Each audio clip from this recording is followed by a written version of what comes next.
In Edmonton, Alberta, in February of 2020, the Enoch Cree Housing Authority hosted the Alberta Housing Think Tank in a 2-day World Cafe.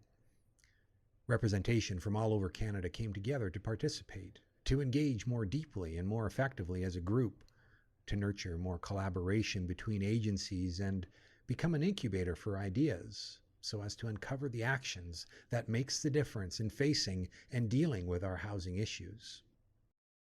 Money. It can manipulate, misrepresent, and misdirect, but money can also make magic and move mountains. Whether you're a person or an organization, it is fundamental in this world. It's on each of us to not wave that responsibility to the side, waste it away wishing, but create something wonderful from it. The AFOA saw a future where the quality of life increased due to a stable and thriving economy. Our communities were healthier, our people happier, no longer helpless, better able to handle life's hassles with a renewed sense of pride and belonging. This happened because we provided our citizens with a deeper understanding of how these systems of money and banking finance our lives and our businesses. Communities committing to learning the processes that kept the purchasing power with those who needed access to it and who could make a productive difference with it, empowered with purpose to properly execute. But we cannot be there for our fellow human beings if we are not well taken care of ourselves. And we are not well taken care of if we do not invest into the well-being of those around us. When we take off the veil that hides our true circumstances, we allow ourselves to be taken care of and in turn become able to take care of others.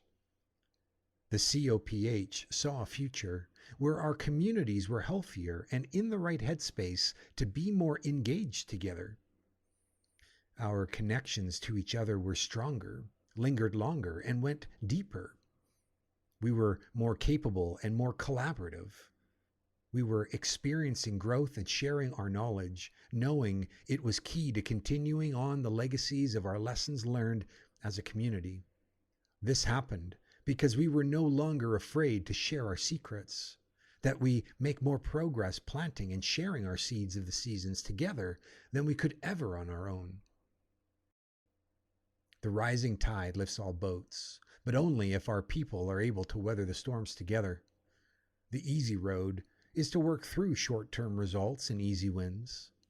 The harder journey is to advance together through uncertainty towards the long-term cause and vision for the future, to invest into our people, strengthen our processes, and expand our ability to trust one another as we venture forward on this voyage together. The FNHPA saw a future where our First Nations were managed and led with honor and respect. We advanced our just cause, feeling good and proud of the progress that was made because we believed in our neighbors and trusted the teams unleashed and leading the charge.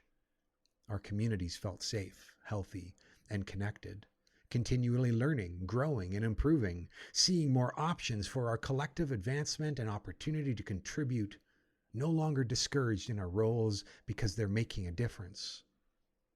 This happened because our leadership was actively involved in the hard work of leading and building trusting teams instead of tediously teased by the short-term wins. Funding and resources were in place, and organizations were clear how to maximize what they had. Learning necessary new skills because the programs and time needed to invest on them was prioritized. The sharing of that newly acquired knowledge with those who would benefit becoming a fundamental part of the culture of the organizations leading. This is where we're at. This is our watershed moment, a glimpse into one future.